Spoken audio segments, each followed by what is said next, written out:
Yes ये class 8th students कुछ NCERT exclusive भी पढ़ते हैं, लेकिन एनसीईआरटी प्लस।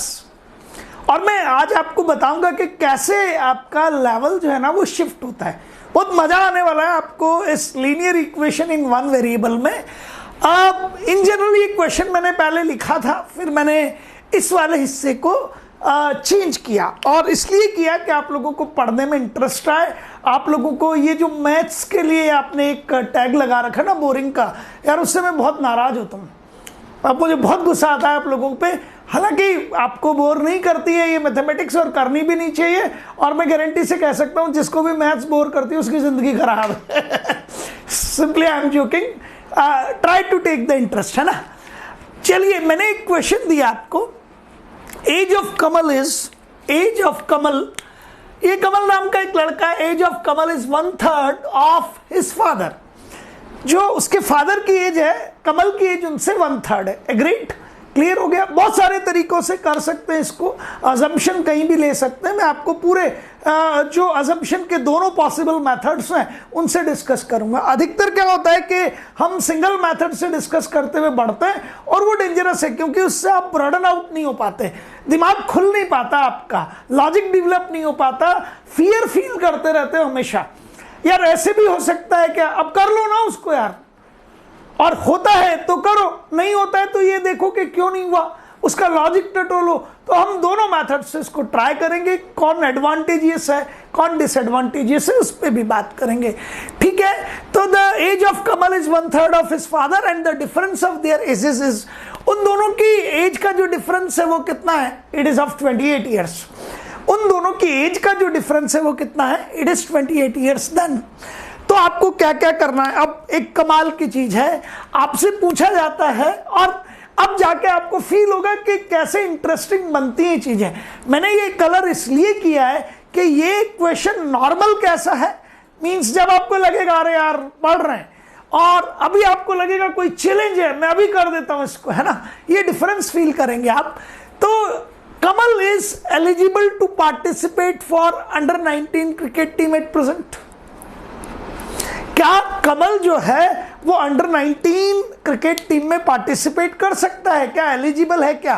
तो अंडर 19 में पार्टिसिपेट करने के लिए एज जो है वो 19 ईयर्स से ज्यादा होनी चाहिए। नहीं कर दो तुम तो। अरे भाई, अंडर 19 में खेलना है तो age should be lesser than 19 years. तो कुल मिला के ये क्वेश्चन कुछ नहीं था, ये क्वेश्चन प्लेन होता आपके सामने। तो प्लेन क्वेश्चन में पूछा जाता find the age of Kamal at present।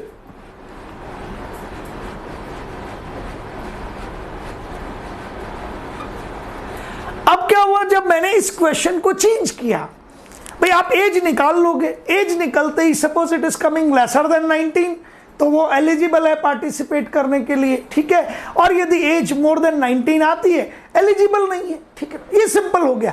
लेकिन अब आपको लगा अरे यार क्रिकेट टीम अंडर 19 और बहुत सारी चीजें, तो आपको एक तो लॉजिक डेवलप हुआ आप में कि अंडर 19 का मीनिंग क्या है।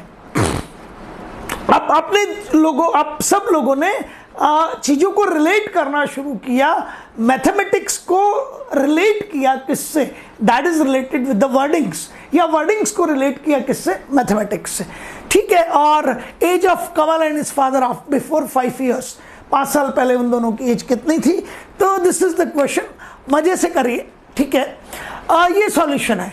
Let the age of the father of Kamal is x। अब एक बच्चे के दिमाग में ये चलता है, मतलब मेरा बहुत लंबा एक्सपीरियंस है, 25-26 साल से ज़्यादा का है, 93 से मैं पढ़ा रहा हूँ। तो मुझे पता है कि वो पूछना चाहता है कि सर आपने फादर की ही एज को अज्यूम क्यों किया x? Why you haven't assumed the age of the Kamal is as x? पर वो पूछता नहीं है, चुपचाप बैठा रहता है। डर लगता है यार मेरी इंसल्ट हो जाएगी, बच्चे हंसेंगे, और तुम नालायक भी हो सबके सब। कोई बेचारा कुछ पूछता है तो सारी क्लास हंसती है। हाँ यार, नहीं तुम अच्छे हो, ठीक है, नहीं हंसते हो, ठीक है ना। तो ठीक दोनों तरह से मैं बता देता हूँ। टीचर का एक ही काम है कि बच्चे के दिमाग में क्या चल रहा है उसको ट्रेस कर लेना, उसको पढ़ लेना। यदि उसको पढ़ लिया तो तो उसका काम बन जाता है कि हाँ यार बच्चे के दिमाग में ये चल रहा है और ये मुझे समझ आ गया, ठीक है ना। तो let the age of the father is x. अब कमल की एज कितनी है? 1/3 ऑफ द फादर। फादर की एज कितनी लिया आपने? एक्स, ये रहा। और क्वेश्चन कहता है the age of Kamal is 1/3, 1/3। तो एज ऑफ कमल अब कितनी हो जाएगी? 1/3, 1/3 of x means it is x/3, है ना। तो कमल की एज तो हो गई आपकी x/3 और उनके फादर की एज जो हो गई वो कितनी हो गई? ये तो कमल की एज और ये उनके फादर की एज, दोनों का डिफरेंस कितना है? 28 ईयर्स। तो age of father minus age of Kamal, ये दोनों का डिफरेंस आ गया, it will be 28। x minus x/3 is 28। ये क्वेश्चन को आपने कन्वर्ट कर लिया। दिस स्टेप इज इंपॉर्टेंट, ये काफी इंपॉर्टेंट स्टेप, ठीक है। अब आप मुझे कहेंगे सर 3 इज द एलसीएम, ठीक है। 3 एलसीएम लिया, 3x minus x, is that clear, is equals to 28। अब आप कहोगे 3x minus x is equals to 2x upon 3 is equals to 28। Cross multiply कर लो, 28/1 लिख सकते हो। पहले तो ये 28 था, अब इसको आपने 28/1 कर दिया। सो आप लिखेंगे 2x is equals to 2x into 1, cross multiply इसको यूं 2x into 1 is equals to 28 into 3 and x is equals to 28 into 3 upon 2। ये कैंसिल हो जाएगा 14 टाइम्स, तो x की वैल्यू आई 42 ईयर्स। मीन्स जो कमल है उसके फादर की एज कितनी है? It is 42 years, 42 years. अच्छा, ये एट प्रेजेंट कमल की एज कितनी होगी? x/3, 42/3 14 years. तो कमल की एज कितनी आ गई? 14 ईयर्स। अब बताओ, इसको करो। अरे सर कमल तो अभी 14 साल का ही है, he is of 14 years, so he can participate or he is eligible to participate in under 19 team. Agreed? ये क्वेश्चन हो गया। Age of Kamal and his father before 5 years, 5 साल पहले। तो अभी कितने के हैं? अभी 42 एंड 14। अब दोनों की एज में से 5 साल कम कर दीजिए, 5 साल पहले। तो बिफोर 5 years फादर की एज हो जाएगी 42 माइनस 5, दैट इज 37 ईयर्स। और कमल की एज हो जाएगी 14 minus 5, that is equals to 9 years. Agreed? बात समझ आ गई? तो ये it is a very good question और आप इस तरह के क्वेश्चंस के लिए तैयार रहिए। क्रेडिजी पे इसी तरह के इंटरेस्टिंग चीज़ें आपको लगातार हम लोग देते रहते हैं। तो अब बताओ, कमल जो है वो अंडर 19 टीम के लिए तो एलिजिबल है ना, क्योंकि उसकी एज कितनी है? 14 ईयर्स, ठीक है। Is that clear? समझ आ रहा है? अब यदि मैं कह दूं कि इनकी एज का डिफरेंस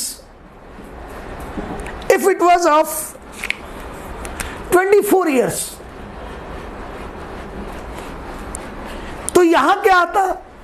24। यहां क्या आता?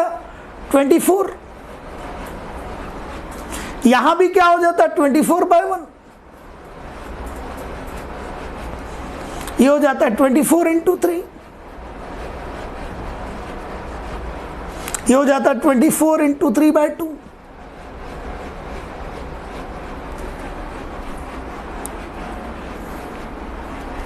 Well, 36 years.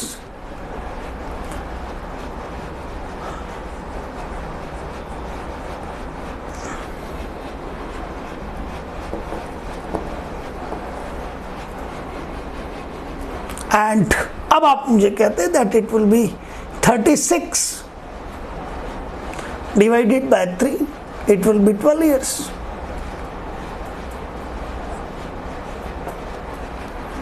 अभी भी Kamal is eligible to participate in under 19 team, ठीक है।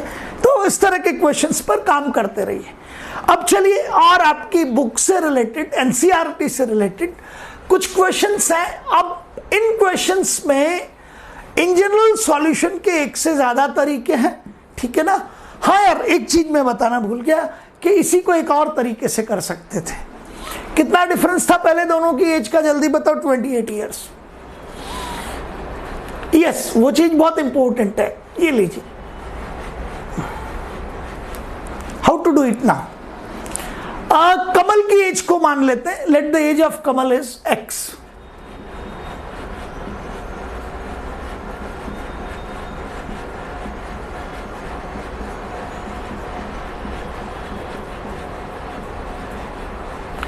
Let the age of Kamal is x।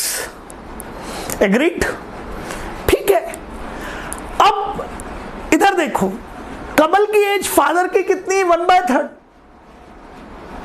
कमल की एज कितनी है? फादर की एज की 1/3। तो फादर की एज कितनी हुई? यहां लिखेंगे कमल का मतलब कमल की एज इज इक्वल्स टू 1/3 ऑफ whom? फादर। या आप इसे ये लिख सकते हैं, Kamal upon 1 is equals to father upon 3। Father का मतलब क्या है यहाँ? फादर की एज। और कमल का मीनिंग क्या है? कमल की एज। तो क्रॉस मल्टीप्लाई करोगे तो आप कहोगे father is equals to 3 multiplied by Kamal. इन दोनों का मीनिंग अलग अलग थोड़ी है, एक ही है। ये मैथमेटिक्स के दो हिस्से हैं, एक ही चीज को अलग अलग तरह से रिप्रेजेंट करने के। Same thing you are representing it with the different manner. Kamal की एज फादर की एज की 1/3 है, तो फादर की एज कमल की एज की कितनी हो जाएगी? 3 टाइम्स। यदि मैं ये कहूं कि मेरे फादर की एज मुझसे 3 गुनी है, 3 times of my father is having the age 3 times of mine, मेरी एज की 3 गुनी है, तो मेरी एज उनकी 1/3 हो जाएगी। यही तो है ना? तो अब मैंने ये डिसाइड कर लिया कि कमल की एज फादर की 1/3 है, तो फादर की एज कमल की एज की कितनी हो जाएगी? 3 गुनी। ठीक है। तो age of the Kamal is x, so age of the father is 3 times. Age of the father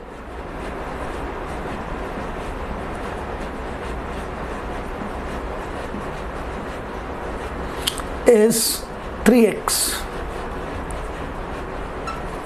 बस डिफरेंस कितना है? 28 years। So according to question,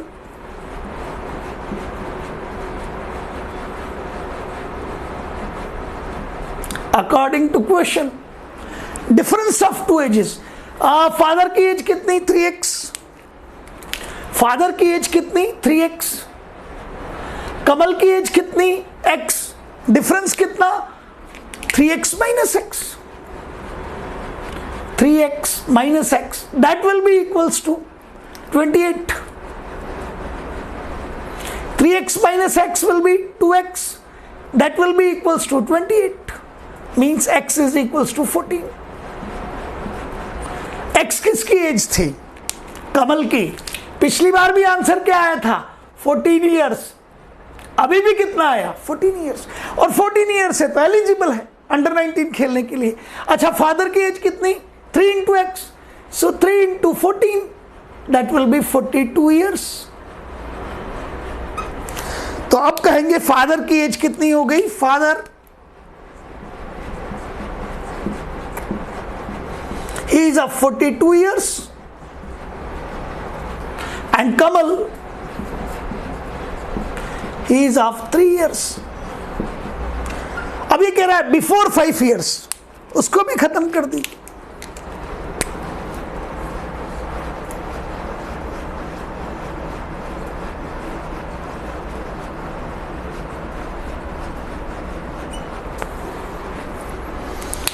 पांच साल पहले सब्ट्रैक्ट कर दीजिए। 42 minus 5, that is 37 years। और इधर भी it is 14 years। 14 minus 5, 9 years। So you are getting the same answer। So either you assume the x as the age of Kamal or you assume the x as the age of Kamal's father. It is one of the same thing. आप बहुत आसानी से कर सकते हैं. हाँ, तो जितने भी लोगों के दिमाग, हाँ मेरे भी दिमाग से निकल गया था, मैं मेथड 2 को सॉल्व करने से पहले इन पे आ रहा था, पर अचानक याद आ गया. अब ठीक है, तो दोनों मेथड हो गए, घबराहट खत्म हो गई. फियर जो होता है ना, ये फियर बहुत खतरनाक है, और पता नहीं क्यों, मुझे नहीं पता, लेकिन इन जनरल ये फियर स्टूडेंट डेवलप कर लेते हैं. क्यों कर लेते हैं, बट क्रेडिट जी पे ये फियर मत रखिए. हालांकि वी आर सो एक्सपीरियंस कि हम पहले से ही बता देते हैं. शाबाश, वेरी गुड. आगे बढ़ते हैं. छोटे छोटे क्वेश्चंस हैं, बहुत आसान है. आप इन्हें कई मेथड से कर सकते हैं, बट आपका जो मेथड है वो टेक्निकली करेक्ट भी होना चाहिए, और वो ऐसा होना चाहिए कि आपका आंसर जल्दी आए. You should be able to do fast as compare to others. बहुत सारे हैं, 1 2 3 4 कितने, 1 2 3 4 5 6 7.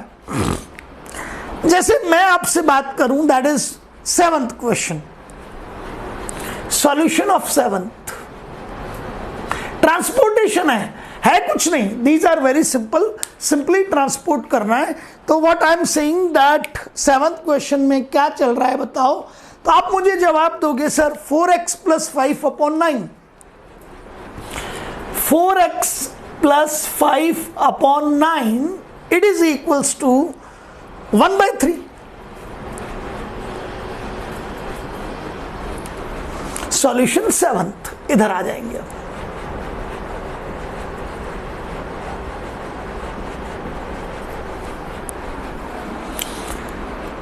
हाँ, अलग अलग तरह के लोग हैं. मेथड 1,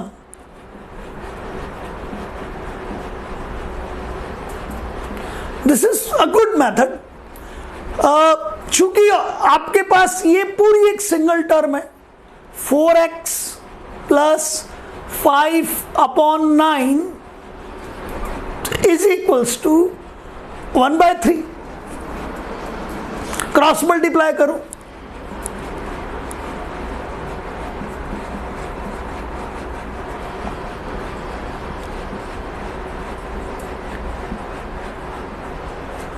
आप जानते ना a/b is equals to c/d. Cross multiplication का मतलब है numerator on this side get multiplied by denominator and denominator of this side with numerator. So a get multiplied with d is equals to b get multiplied with c. AD is equals to BC. AD is equals to BC. Agreed? So 4x + 5 get multiplied with the 3 is equals to 9 get multiplied with 1.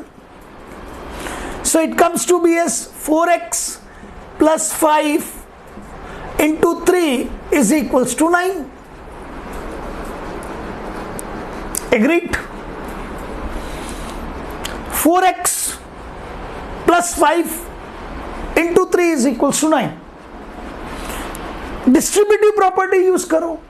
So 4x get multiplied with 3, 12x. 4x को 3 से multiply किया, distributive property.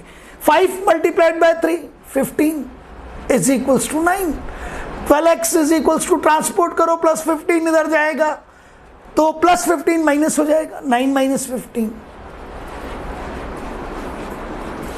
So it is -6, 12x. Agreed? And x is equals to -6/12 is equals to -half. So x will be coming as -half. देखते हैं, x is coming as -half. LHS को note करो. 4 into -half plus 5/9. 4 into -half, 2 2 ja 4. So -2 plus 5/9 plus 5 minus 2. It is 3/9. Cancel कर दो, 1/3. It is RHS. Okay, whatever I done it is correct.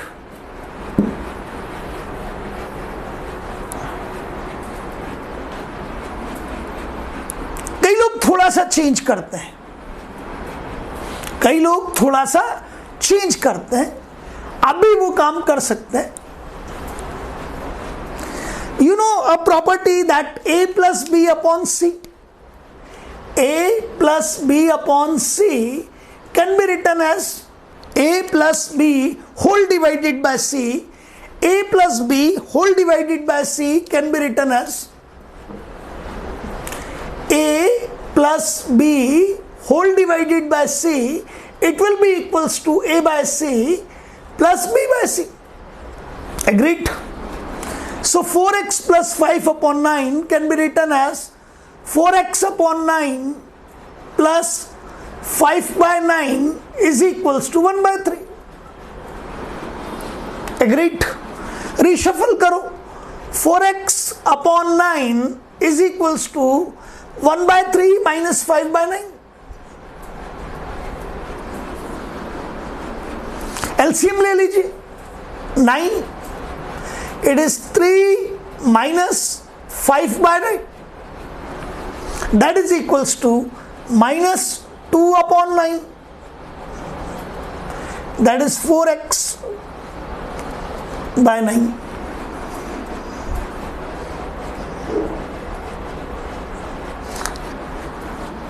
आप चाहे तो 9 से 9 कैंसिल कर सकते हैं, बहुत आसान सी चीज है. 4x is equals to minus 2, x is equals to minus 2. नहीं आता 9 से 9 कैंसिल करना, कोई प्रॉब्लम नहीं है. कितना आया? minus 2 by 9 is equals to 4x by 9. Cross multiply कर लो. 4x into 9, 36x is equals to minus 18. X is equals to minus 18 by 36.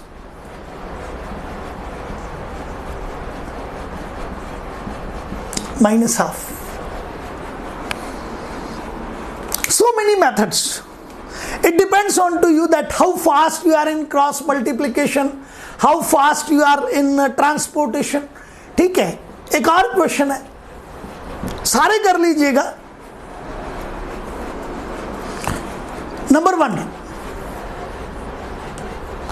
x plus 1 divided by 2, x plus 1 whole divided by 2 is equals to 3x plus 4.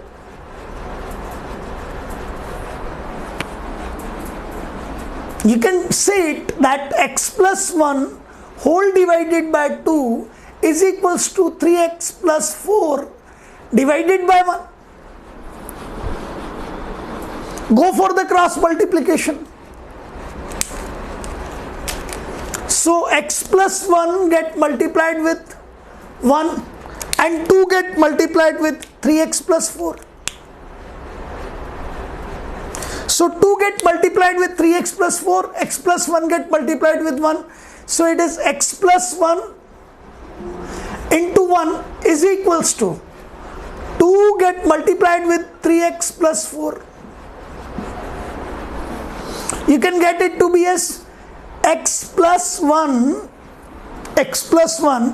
is equals to distributive property 2 into 3x 6x plus 2 into 4 8.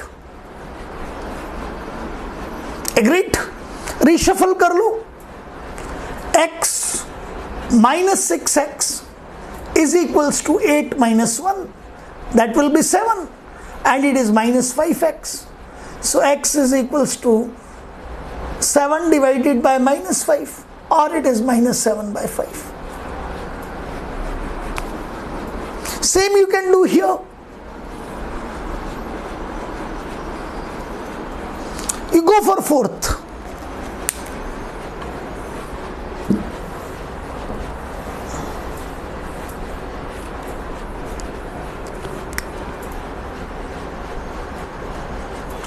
X plus x by 2 to plus x by 3 is equals to 1 plus 1 by 2 plus 1 by 3. Simple. Suppose I say that x plus x by 2 or x by 2 plus, or you can say that I will be just going for the LCM 6. So it will be 6x plus 3x. LCM is 6. 6x plus 3x plus 2x. Here again the LCM will be 6. 1 plus 3 plus 2. It comes to be as 6 by 6. It comes to be as 6x. Sorry.